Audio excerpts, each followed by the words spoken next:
there because it's the same type of situation.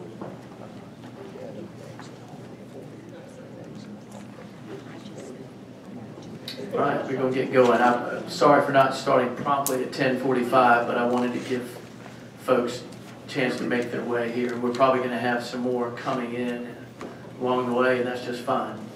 The more the merrier. I am Tony Lathrop. I chair the Finance Committee of the NC Board of Transportation, and I'm an at-large member of the board. I've been on the board for 2 years. So I'm involved with the finance functions of the department. I see our CFO, I think, walked in. There he is, Evan Rodewald. And we were just talking this morning about cash balance. And but we also are involved, the finance committee is involved in policy and thinking about the future and thinking about future funding. And that's what we're about today. I have with me Bryan Nicol of Deloitte, Jim Ziegler of Deloitte, and Mike Dyadyunk of Macquarie. I'm going to introduce them a little more fully in a minute. As our population continues to grow, you've heard a lot about that at this conference. We've got to find more funding solutions. And so this is to help us understand better some options for state and local governments to finance and pay for the infrastructure that we need and to help keep up the infrastructure that we already have. So each of these folks is going to get between 10 and 15 minutes, hopefully closer to 10, but you know how that goes. I don't have a hook or a trap door or anything, so you're on the honor system. I'm highly encouraging you all to ask questions. There's going to be a Q&A period at the end, so please be thinking about those as we go along. There's also, I believe, a function in the app as well that you can get us questions, and I guess the staff will get those to me as they come in as well. But we'll have microphones available. So let me just quickly frame this. We think about transportation infrastructure as users, using it to move ourselves, move freight, etc. But it also holds tremendous value. And certain types of transportation infrastructure create revenue streams. Ports, for example, airports, other things, public transit systems from fares. So and they also create tremendous value to the economy around them. They increase land values in significant ways, and we've seen that in light rail projects and the huge impact they have on the property values. They create economic opportunity for folks to get from where they live to where they work, to their health care, to their education. Yesterday, we talked a good bit about, if you heard my panel discussion in there about the federal level, and I'm not going to rehash that, but the tremendous amounts of funding that are needed just to keep where we are in terms of maintaining our transportation infrastructure now, to keep it from declining, to try to stay at a baseline, but also to try to improve it where that is needed or grow it. When we think about economic opportunity, we think about where the jobs are, where the economic opportunities are, where the people are, and how the infrastructure connects people, industry, freight, all together. And that's where the economic opportunity comes from. So you have an economic driver, like a huge manufacturing facility, like a huge hospital, like a university, a city, different things that create economic value. Then they have a radius around them. You know, how big is that radius? Is it a half an hour? Is it an hour? You know, how easy is it to get from where you live to where that job is?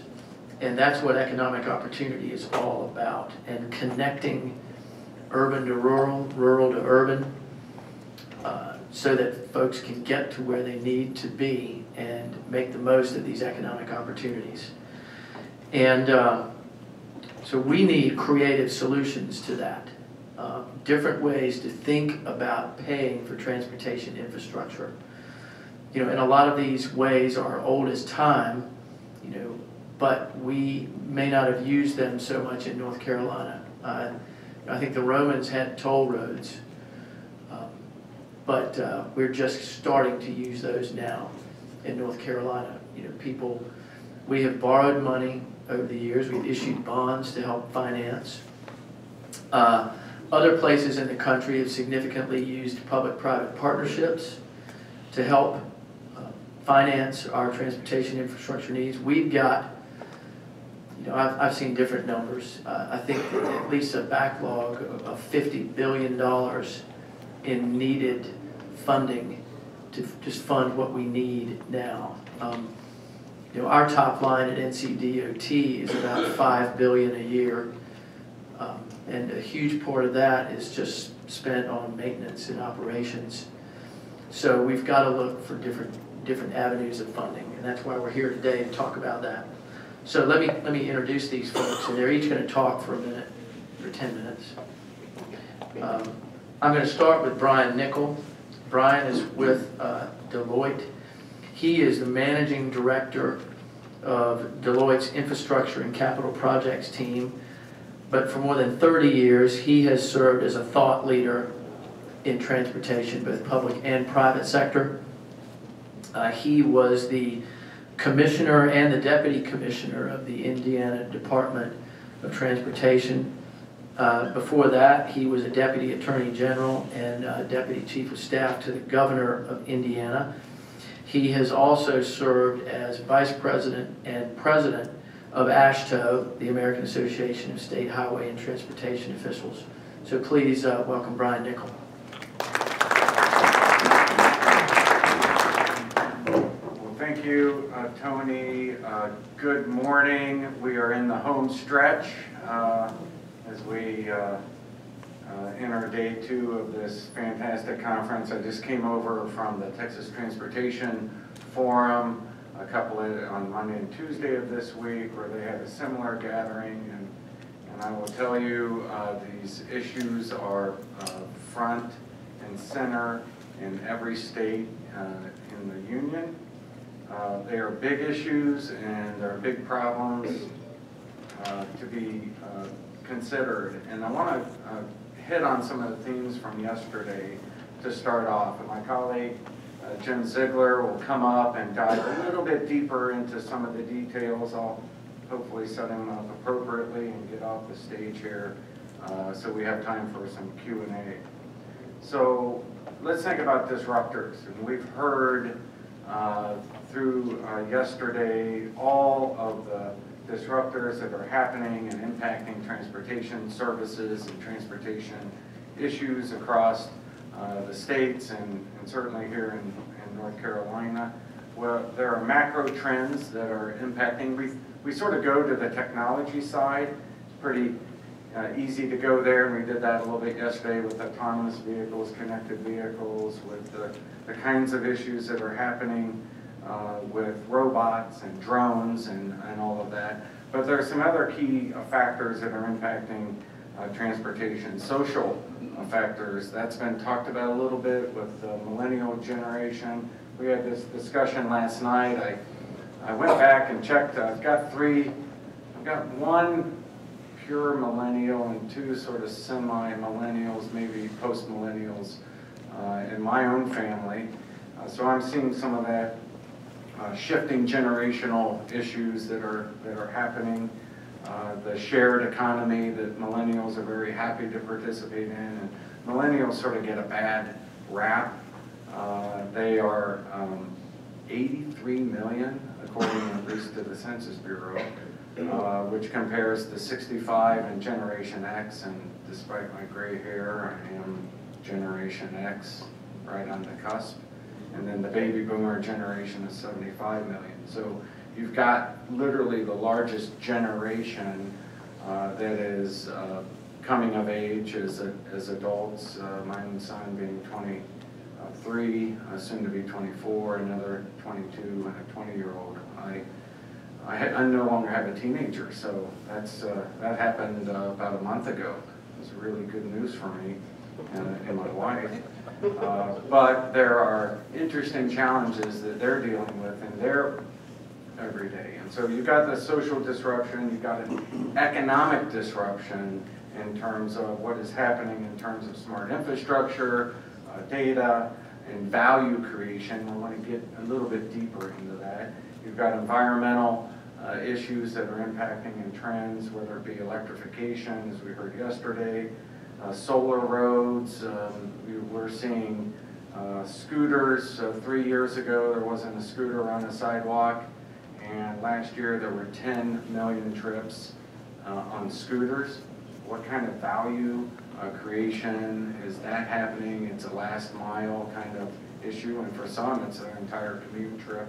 And then government trends that are ranging everything from the digital workplace to customer sensing.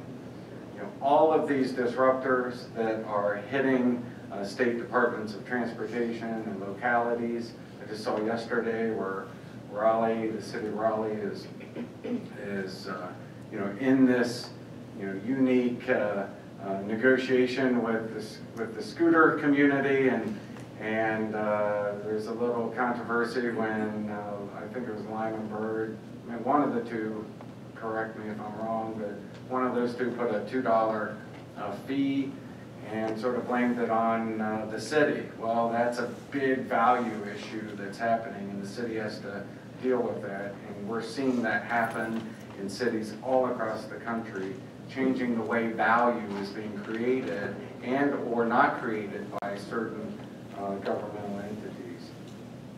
If you look at how cities and towns and states and even the federal government needs to respond to these kinds of major trends and disruptors, it's a imperative to think differently, see differently, and then do differently.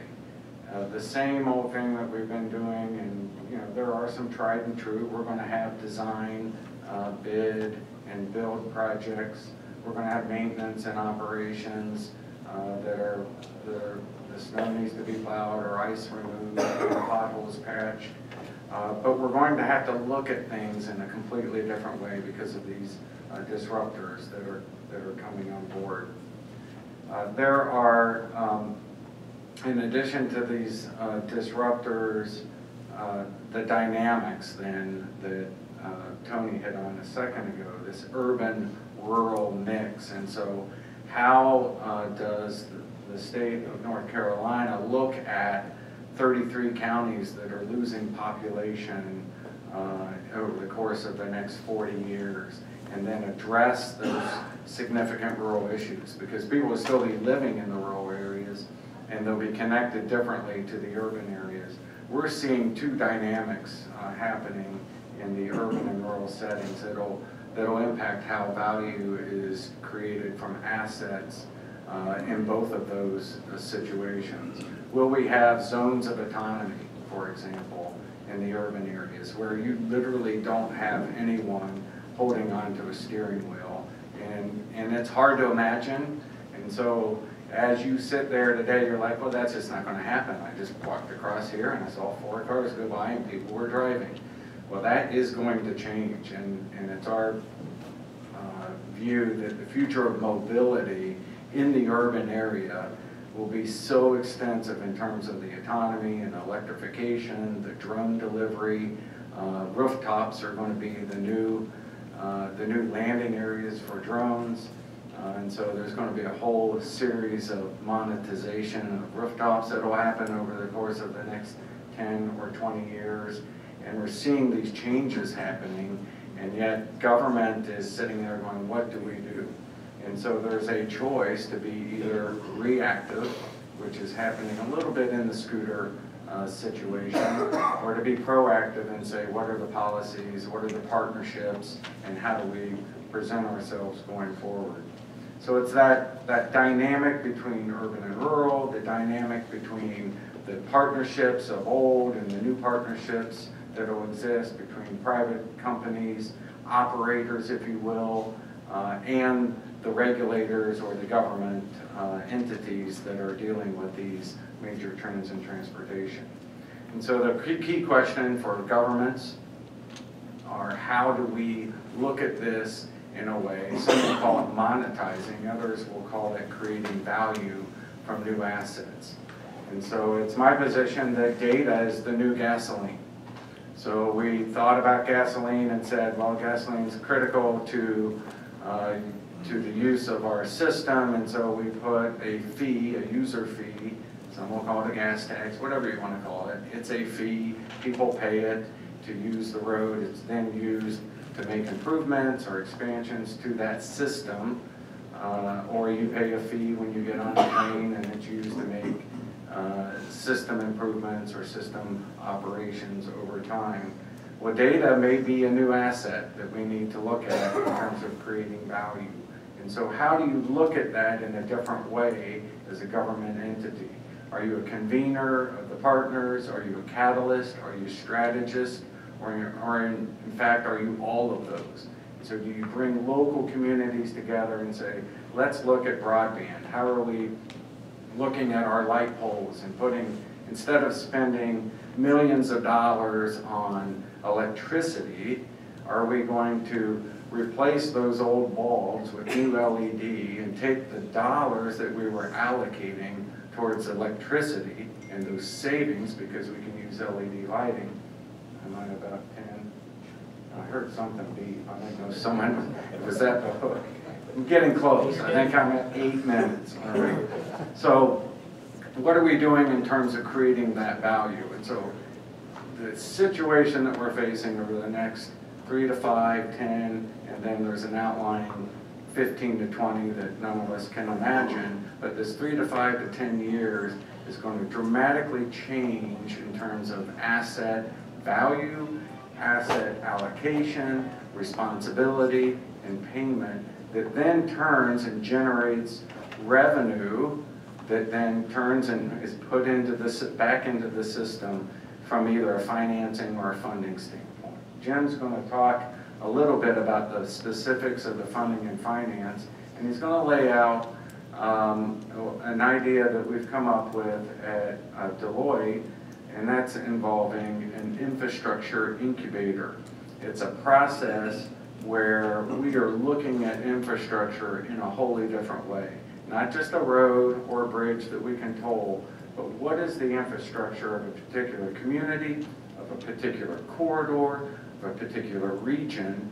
How do you look at that, look at all the aspects of those assets, and then turn that into value? And I'll let Jim talk about that in a little bit, and we'll get to questions a little bit. Thank you very much, Bryan. Thought-provoking. I hope you all have a lot of questions for Bryan. I'm going to now introduce Jim Ziegler. Jim is a specialist leader who leads Deloitte's transaction and business analytics, U.S. infrastructure, procurement, and advisory efforts, where he focuses on advising federal, state, local government, and private sector entities on funding, financing, procurement, and operation of infrastructure assets.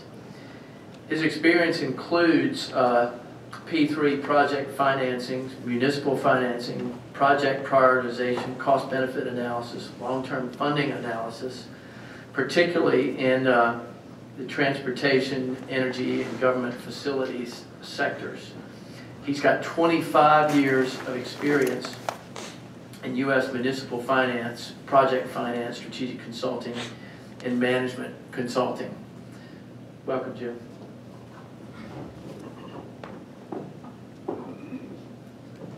you, Tony, very much. Yeah, in short, I'm a nerd. I wanted to sort of jump off of what Bryan said and do a little bit more of a deeper dive into some of the things that we're looking at and that we're seeing about ways people are getting projects funded. And one of the things that I think is important when we're working with our clients in keeping distinct is the difference between funding and financing. And the way that we define those two things is that funding is basically the money that you have that goes to pay for the asset over its life. And financing are the vehicles that you use, like bonds or other things, or equity investments, to take that money over the life of the asset and bring it forward and actually get the thing built, right, or improved, or other things like that. And it's really important to keep those two things separate, because if you don't have funding, there's no financing solution you can come up with. But we see that all the time. People are like, well, can you come find us a type of bond where we can build it? And we ask them, how are you going to pay it back? Well, we don't know that, but let's do something creative. And there's not much creative in the financing world when it comes to like, are you going to pay me back? There's a lot of creativity around the ways you're going to pay me back, but not a lot in how you're going to. So if you don't have the funding, you can't get the financing. On the other hand, if you have enough funding, you can always get financing. And so those are really important things, I think, to keep apart. And so I think it's good that this is called creative funding solutions for communities, because that's really the first problem we need to come up with. How am I going to pay for this thing over the life of the asset? And what we're seeing more and more is, as revenue streams change or diversify, as gas taxes decline over time, as electric vehicles start coming into the market and all of a sudden they're not generating any of those types of old school fees, the funding is sort of dissipating. And we're having to say, how do we identify where the value is being created and tax or charge that value or that activity, which is really what we've always done. It's just we're in this period of radical transformation where the source of value that we were taxing is no longer the thing that's necessarily driving the activity. And so the idea is to try to get that extra value and pay for it. And so Deloitte has really, over the last year or two, been coming up with a framework where what we're trying to do is get the whole picture of what's going on. As some of our old funding streams are declining, new ones are coming up, as Bryan was talking about. And there may be new ways in new activities in the new economy to use the assets that you have. So putting broadband into your right-of-way can be actually a big asset nowadays. And it can also facilitate, in the case of rail and even highway, signaling systems, other things like that.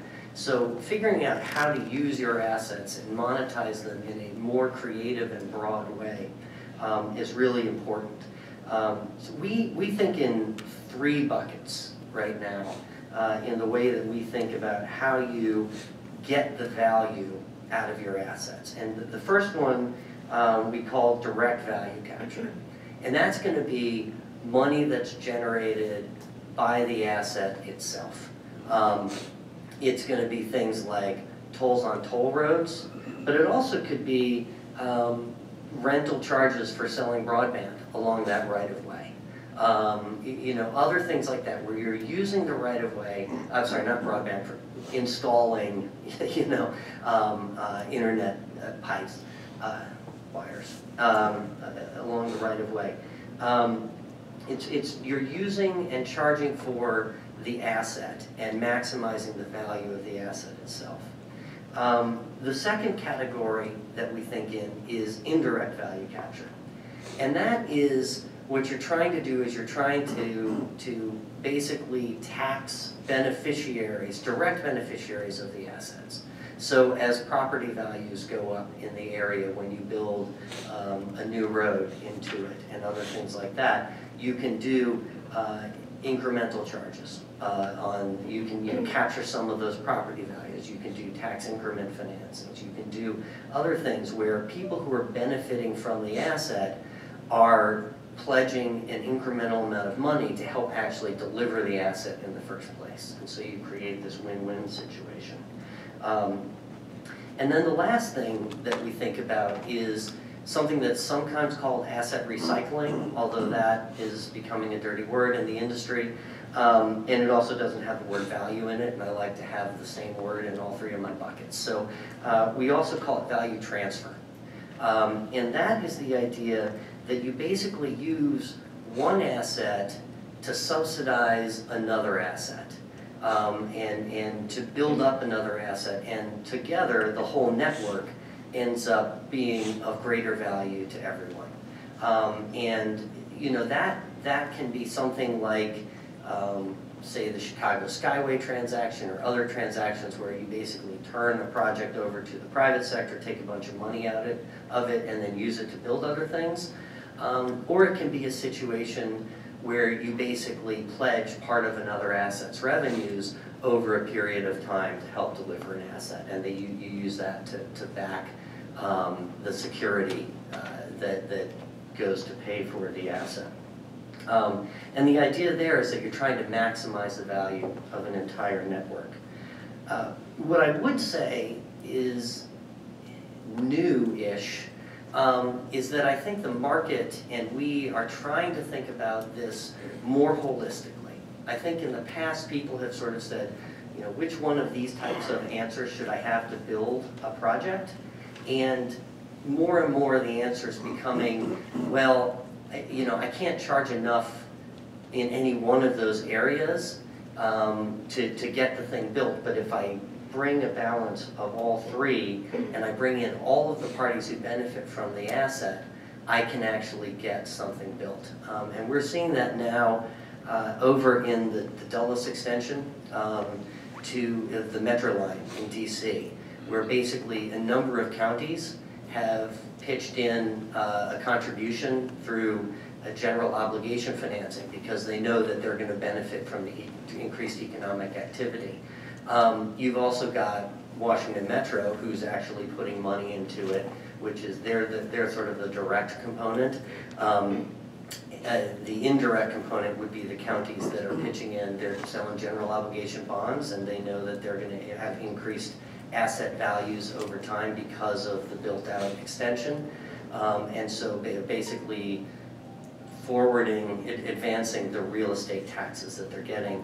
And then the last one, which I thought was very interesting, is that the Dulles Toll Road has basically pledged excess revenues, and they've monetized that, they borrowed it, and they've pledged it over to building this asset. And what's different about that is that they didn't sell the toll road like they did, say, in Chicago or in Indiana to a private operator over time and then take all the money out up front. What they did is that the toll road just basically said, well, we've got these excess revenues, we'll borrow some money and pay it back ourselves and just give you that cash up front.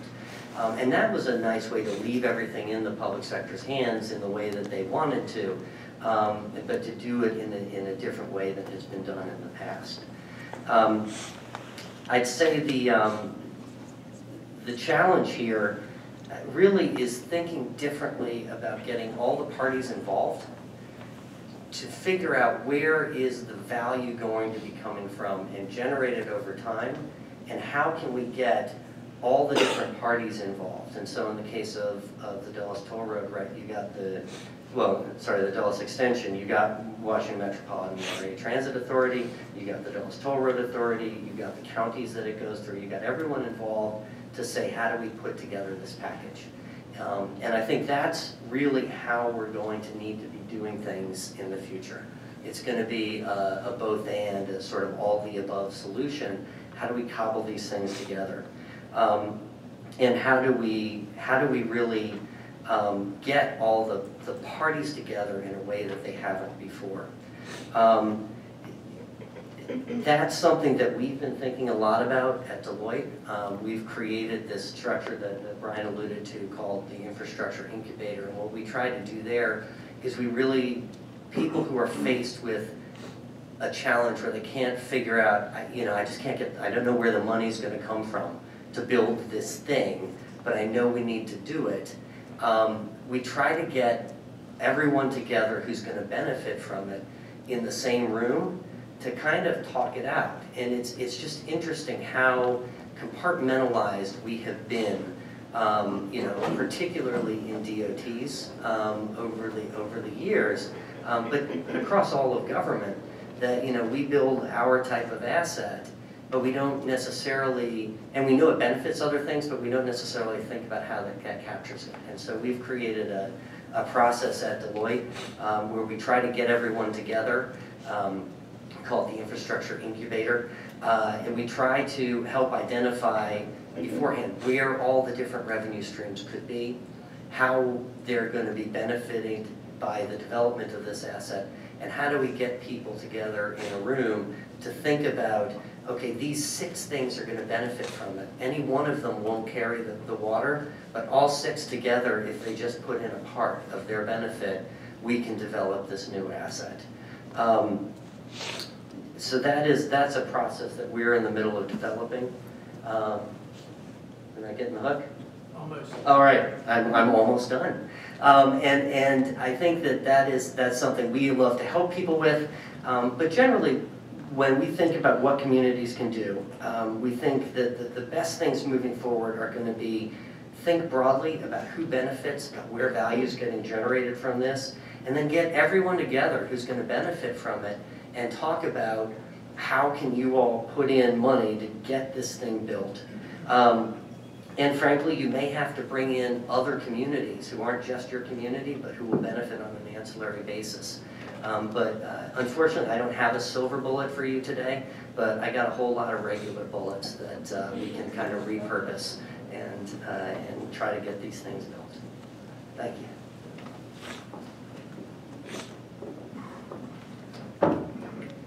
Thank you, Jim. So, in my mind, and I know I said this in the beginning, but the hook for me is how to unlock the value for economic opportunity, because what it's all about is creating economic opportunity for our people and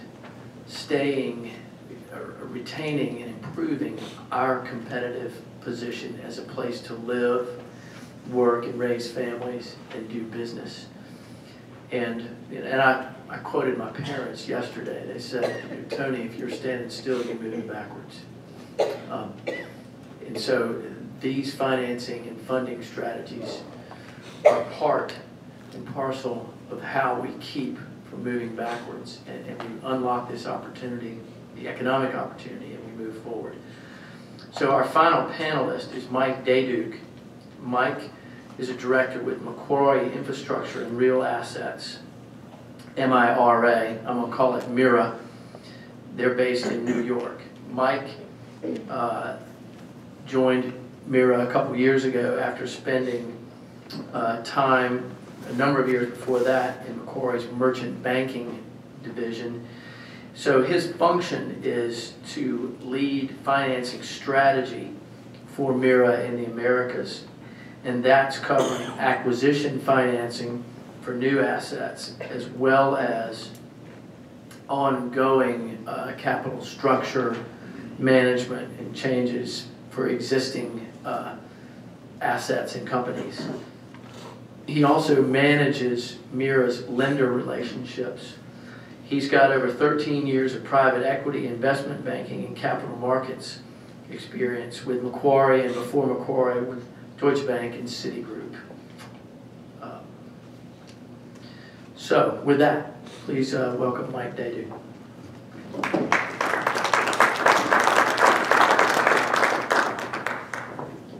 Thank you, Tony. And please please bear with me for 1 second as we swap out the slides here.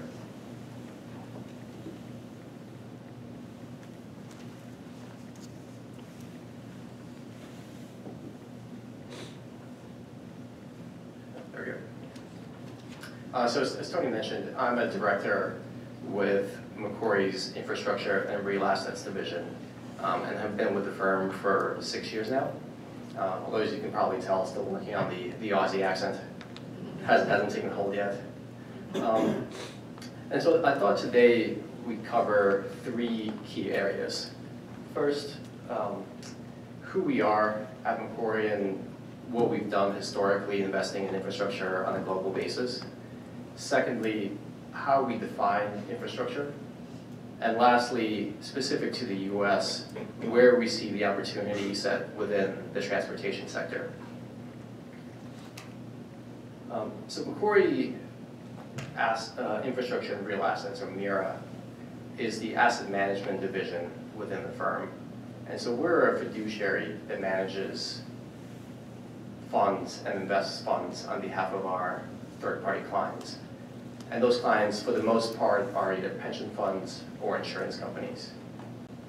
As you can see on the slide, I'm sorry, the slides don't actually change on my resume here. Just 1 second.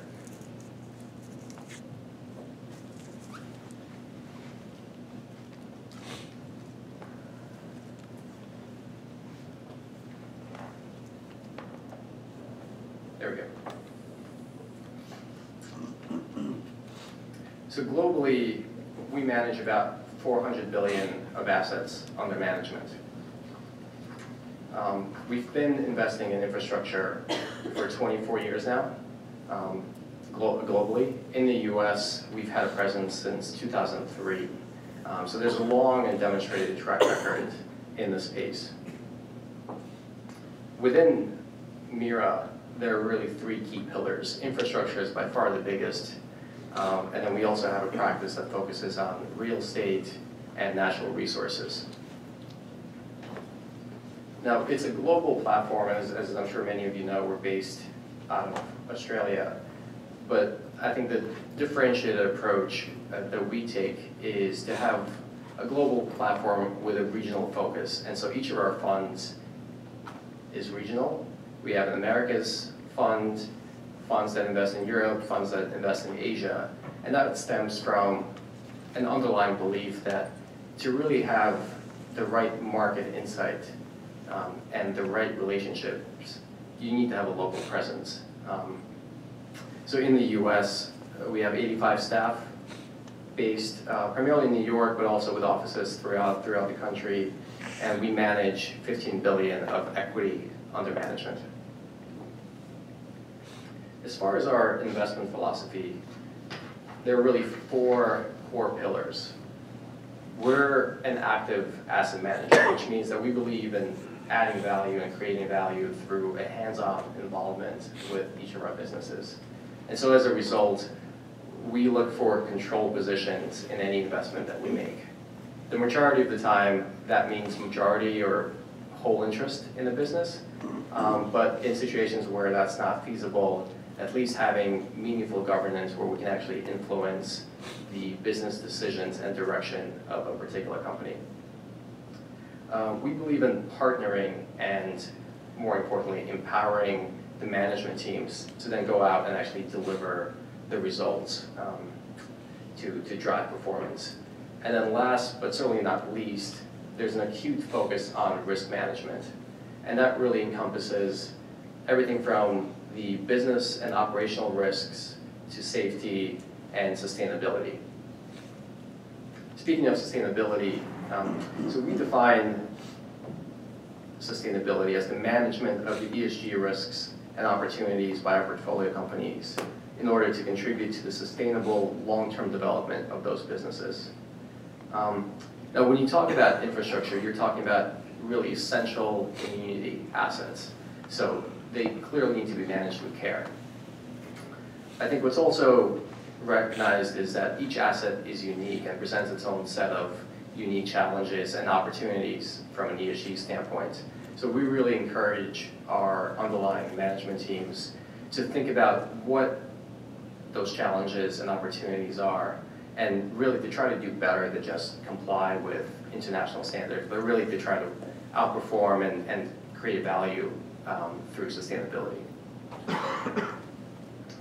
Next couple of slides will just touch on our global experience investing in transportation infrastructure. So we manage 21 roads globally that collectively span over 3,000 miles, and over 1 million vehicles use our roads every day.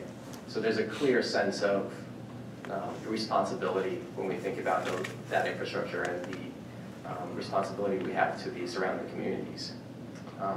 And then when you look at airports, we oversee and manage 7 airports globally.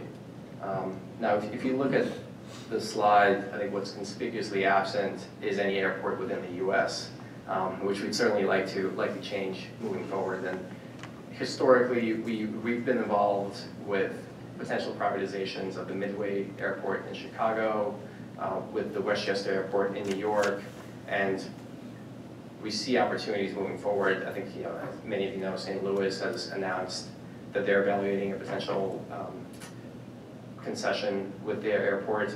So that's a space that we're certainly monitoring closely moving forward. Specifically, turning to our North American platform, over the last 15 years, we've invested $8.8 billion across 30 portfolio companies. And I think what's interesting for this group is that nearly 1/3 of those investments have been within the transportation sector. We're now on our 5th vintage fund here in the US. As I mentioned, these are regional funds. So Macquarie Infrastructure Partners 4 is fast approaching its final close at the hard cap, which will be $5 billion US dollars. Now, how do we define infrastructure? I think there are 5 key characteristics that we look for. Number 1, it has to provide an essential service. It should benefit from strong barriers to entry, generate predictable long-term cash flow, and ideally provide a correlation either to inflation or some other measure of economic activity, be that GDP or population growth, while at the same time being uncorrelated or less correlated with more traditional asset classes like public debt or public equities, in order to provide our LPs and our investors that portfolio diversification benefit that they look for when they invest in an alternative asset class like infrastructure. Now, when we look at the transport landscape in the US, I think we see 4 key themes playing out. Number 1, I know this has been said over and over the last day, is the need for new capital to come into the transportation space.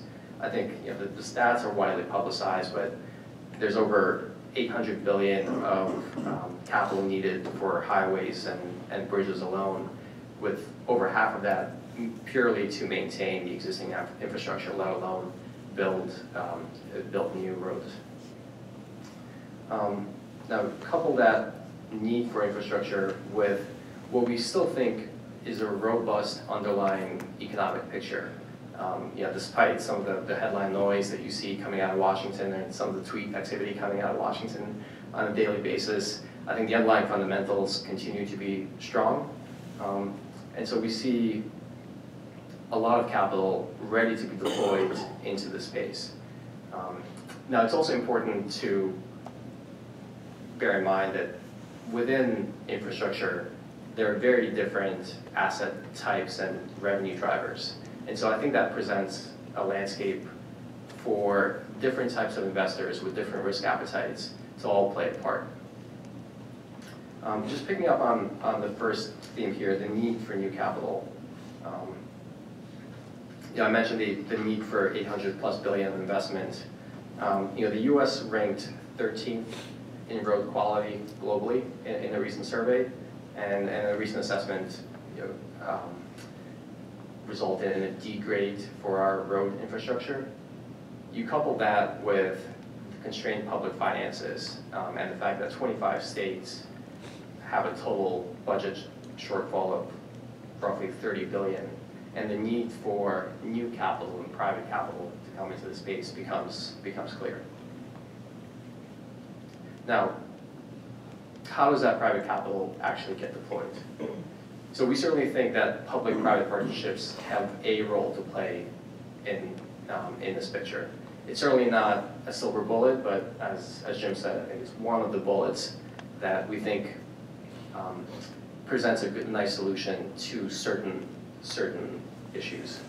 And why is that? Because I think at its core, PPPs provide a strong framework to allocate risks to the parties that are best suited to take those risks.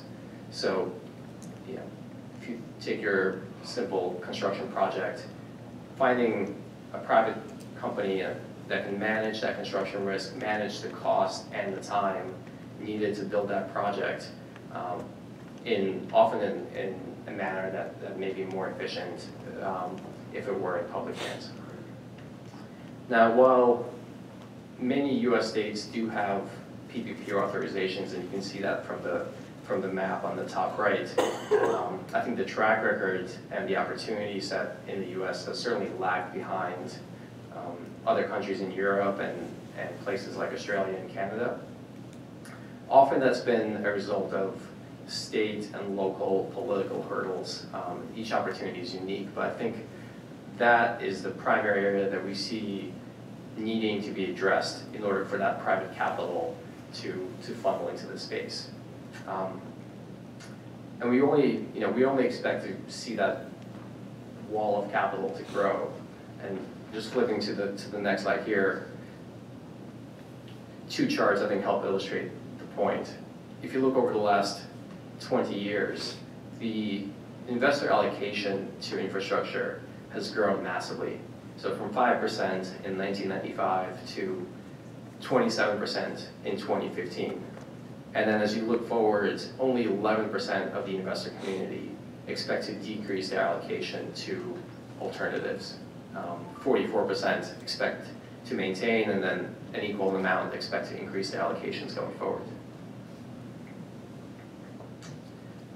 Now, as I mentioned, when we talk about infrastructure, I think it's important to not to view it as a single asset class, but rather a space with many sectors and underlying risk profiles. Transportation specifically tends to fall into the last two buckets on this page. So throughput risk, meaning you're taking volume risk on the number of cars that travel down a particular road or the number of passengers that come through an airport. And then the concession PPP style model, which relies on fixed availability payments to fund a given project.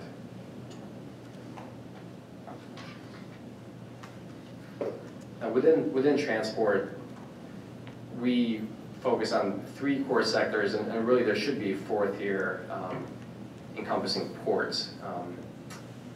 But roads and parking are sectors that generally tend to correlate with population growth. Rail, and when we talk about rail, we're really focusing on class 3 railroads and short haul roads. There you're looking to a correlation with GDP and manufacturing activity for the most part.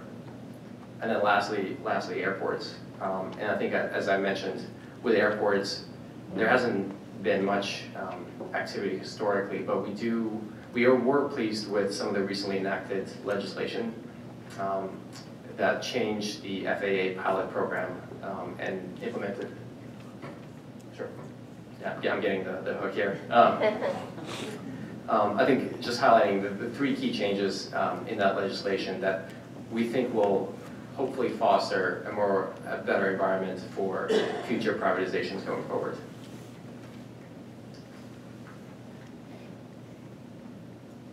And I think lastly, just turning to the funding mix for these assets.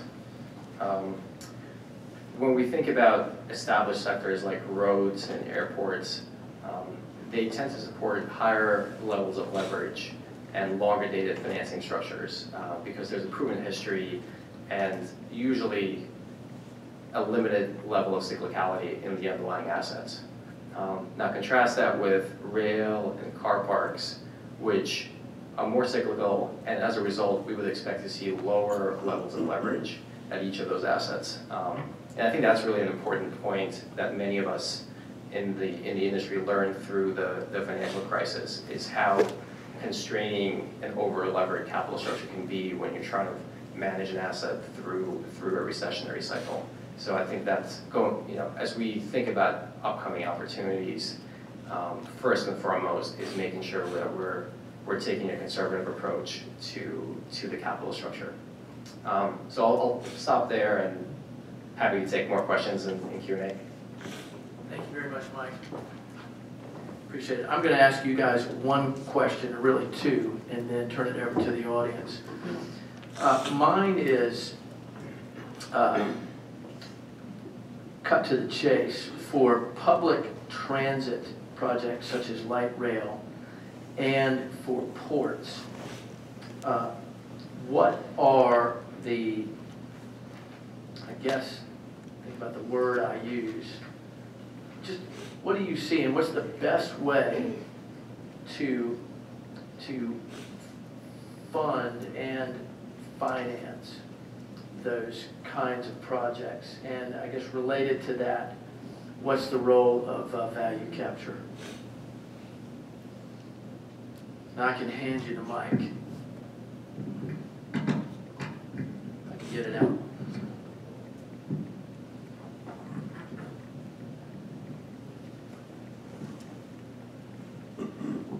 Yeah, I think that the first question you always ask is, can this project support a standalone financing and funding plan on its own without the need for additional subsidies?